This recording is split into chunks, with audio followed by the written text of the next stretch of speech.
welcome to the channel. So today I'm going to be taking you through my February 2025 bullet journal setup. The theme I decided for this month is like a doodle star theme. I'm seeing a lot of other people on YouTube and Instagram and Pinterest, and they will have these really cool drawings in their bullet journals, and I'm not particularly skilled at art or drawing, so I thought this would be a good way to get into it and start learning. So I started with a really basic bullet journal doodle theme. I hope you enjoy it. If you have any inspiration, tag me on Instagram and let me see how you've recreated my creation. Let's get into the video.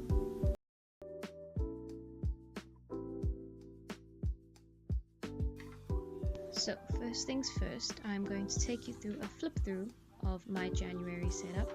I didn't have a set theme for January because it was my first time back in a bullet journal in years, and I decided to just keep it nice and simple.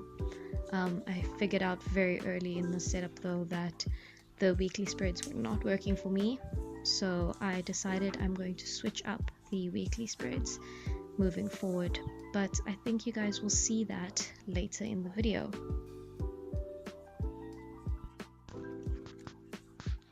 So moving on to the first spread, I generally don't do cover pages in my bullet journal because my bullet journal is primarily functional and the decorations are just an add-on.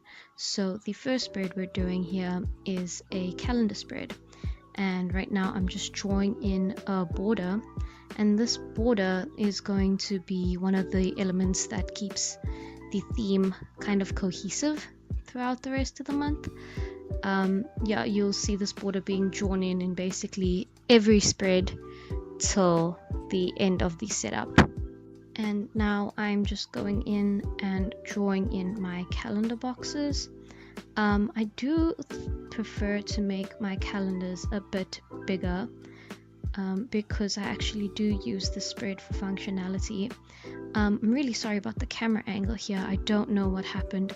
I am trying a new camera setup and a new setup in general, so I'm very sorry about the weird angle. But yeah, as I was saying, I like to keep my calendar layout quite big so that I actually have enough space to write in my calendar boxes. These calendar boxes were 5 by 5, excluding the heading at the top. So if you include the heading line I added, then it would be 5 by 6, so that I could just add in the days of the month at the top of the boxes. I generally use this spread as a way to keep track of everything that's happening in the month, so I do need a little bit extra space. I have gone in and now stuck in my heading for the month. I really wanted to do a really nice calligraphy kind of looking font, but I wanted the black background, and I thought it would just be a lot easier if I went through and printed out the entire thing. So all my headings throughout this layout will be printed. Now I'm just taking a coloring pencil, a light gray coloring pencil, and just highlighting those areas where I will fill in the numbers of the days for the month on the calendar box. This pencil was quite light actually. It was very difficult to even get this much color. I know you can't really see it on camera, but it was very difficult to even get this much color out of that coloring pencil. I just added all the days of the week, just the first letters on the top of the boxes, and now I'm filling in the numbers of the days on top of the boxes as well. As you can see, I made a little bit of a mistake at the bottom and my hands are flailing around as I'm trying to figure out how to fix it, but I just ended up taking an extra piece of paper and sticking it over. It doesn't look too bad, but at least it's covered up. Now I'm just going in and adding my quote for the month. I like to add in a different quote for every month so that I have something new to focus on every month. And this month's quote was, "Observe the space between your thoughts, then observe the observer." And it was by Hamilton Boudreaux. So this will be the quotes that I focus on and the idea of the month that I keep in my brain for the rest of the month. Then last but not least, I'm just adding in a little notes section, and this will be a place for me to just add any thoughts or brain dump anything that needs to happen. Now I'm going in and adding the stars. So this is where the star doodle theme actually comes in. So this is another element that is going to keep my entire theme, quote unquote theme, cohesive throughout the month. Outside the border, I'm going to be using that negative space and just adding in star doodles everywhere and just making it seem like the inside of the border is on top of this star background. They really are the most basic of basic star doodles, nothing too fancy. They really are just to fill up the empty space. Now I'm just showing you this really cool pen that I got. I actually got this pen for writing the topic exam last year in 2024. For those of you who don't know, the topic is the test of proficiency in Korean.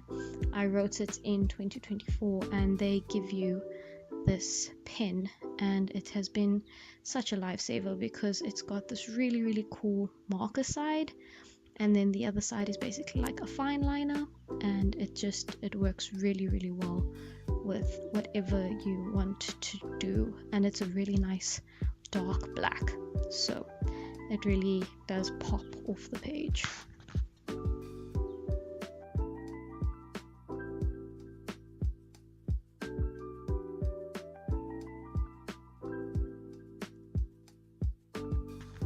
Flipping over, I'm going to start again with that border that will be throughout the entire setup.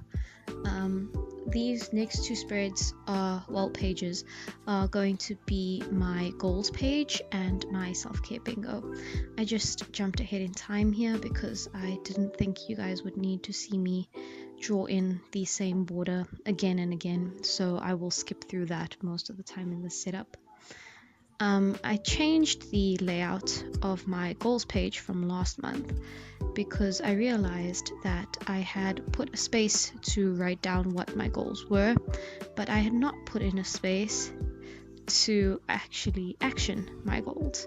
So this month I decided that I'm going to make it a table format instead and put my goals on the one side and the action steps needed to actually realize those goals on the other side. Then I just went in and stuck in the heading again. Yeah, I just printed it on normal paper and used a glue stick and cut it out. And here I'm just adding in the headings again for the goals I want to achieve this month. Moving on, we are moving over to my self-care bingo board. For those of you who don't know, this is just a literal bingo board of activities that you want to get done in the month for self-care.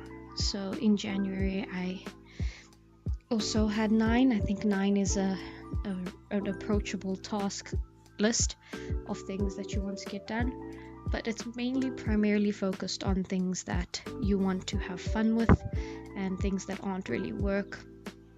I always add this table at the bottom because I like to see when and where I have achieved what, like what date and what exactly it was.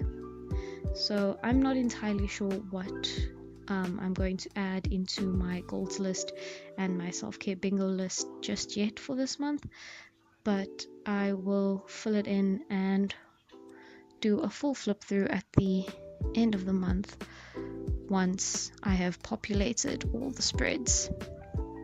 Then I'm just going in again with my marker and filling in those doodle stars across all the pages, again to keep the theme very cohesive throughout the month.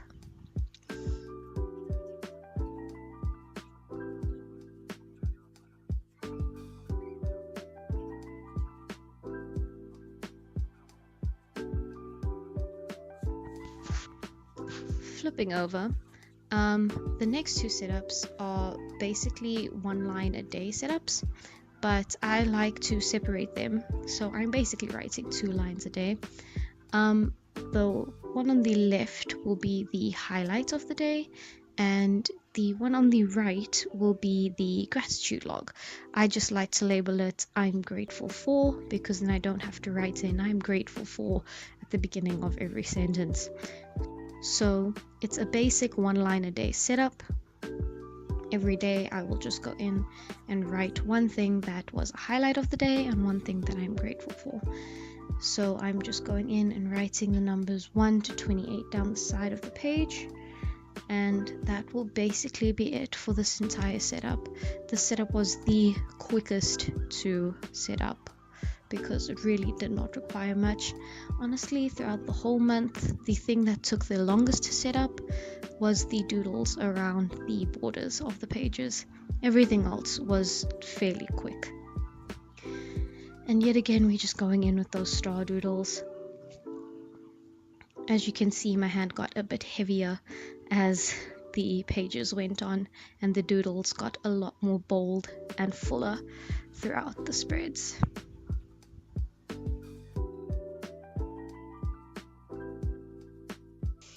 Moving on to the next spread. Here I will have my budget tracker and my productivity tracker. So again, just going in with those borders, just making sure that the entire theme feels a little bit cohesive and matches with each other. That's the nice thing about a bullet journal, is if you don't like a theme for whatever reason, then next month you change it and it's forever fun and forever new, and you just get to have fun with it. That's one reason why I've decided to get back into bullet journaling. Anyway, off the tangent, next I'm just drawing in a budget tracker. I do the same layout basically every month. It's basically just 4 columns, one for the date, one for the description, and then a plus and a minus. That is just to say if I spent money or if I received money, and it's just to keep track of my income and my expenses. Sorry for my head popping in here. I didn't realize that it was in the way. Again, I am trying out a new filming setup, so I'm very sorry for that. So what I'm setting up on the right hand page here is something I've never done before, and that is a productivity tracker. So basically you will write in every day of the month, and you will assign a symbol or a drawing to something you consider productive, and every time you do something throughout the day, you will add that in. I'm not entirely sure who the original creator of the spread was, but I found the idea on Jash Corinne. She's an amazing bullet journal artist. I will leave her in the description below.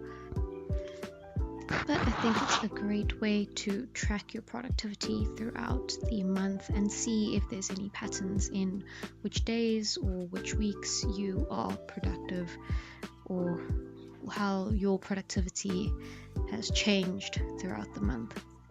So I just went in and added the days of the month and also the dates, because I like to watch for patterns in things like this.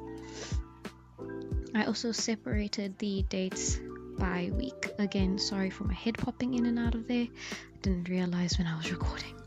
I also realized here that I did not create a heading for my productivity tracker, so I need to just go in and reprint the heading and fill it in when I get the chance.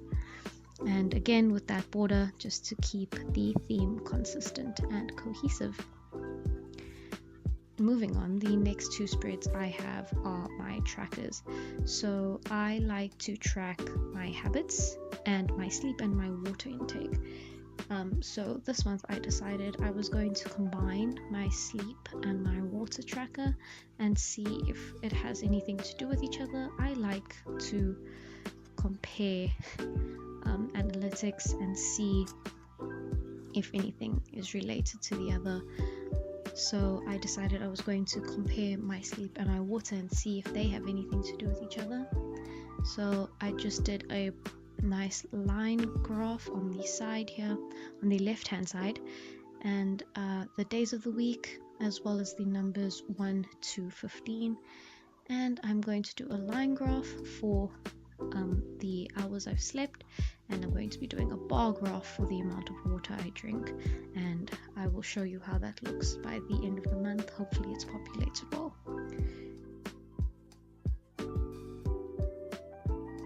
Then on the right hand side, I'm going to be doing my habit tracker. So this month, because it was 28 days, I did 8 boxes. I always track the same 8 things, and the right hand side of the boxes are 14 dot grid spaces wide and 2 lines high.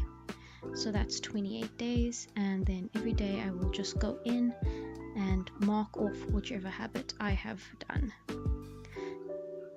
This was a very different style of habit tracker than I'm used to. I normally do the calendar boxes, but I thought it would fit well with the theme this month. The habits I'm tracking this month and most months is journaling, crochet, stretching, exercise, reading, writing, no screen time for an hour, and fruit and veg intake. So hopefully the end of the month looks very full on this page, because it looks a bit empty right now. So again, just stuck in those headings with glue and regular paper, and I'm going in and filling in those stars yet again.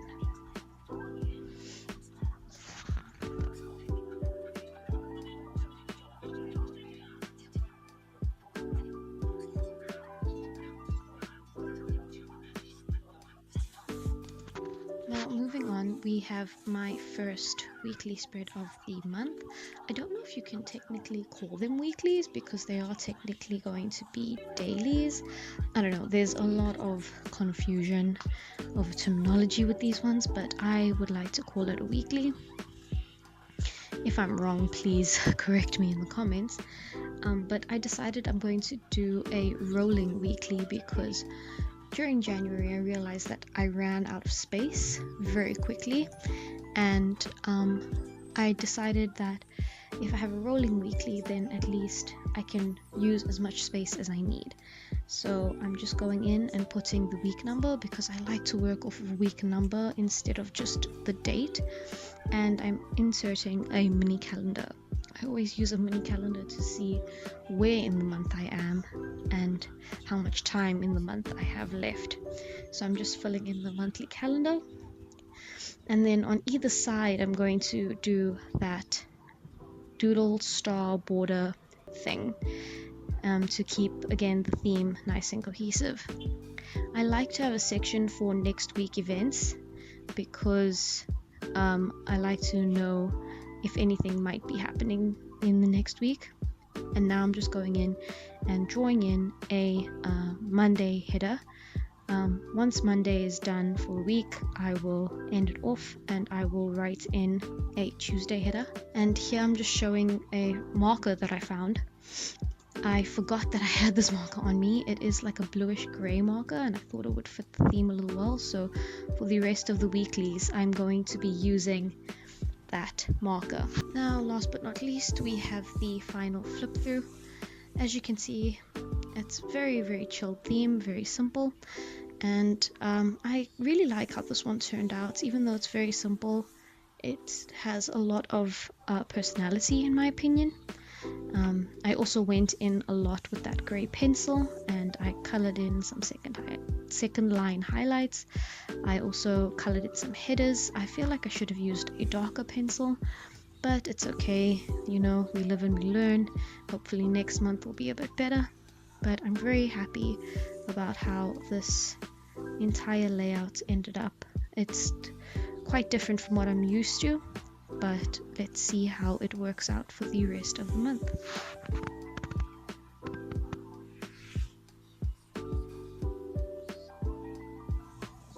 So that was my bullet journal setup for February 2025. I really hope you enjoyed the video.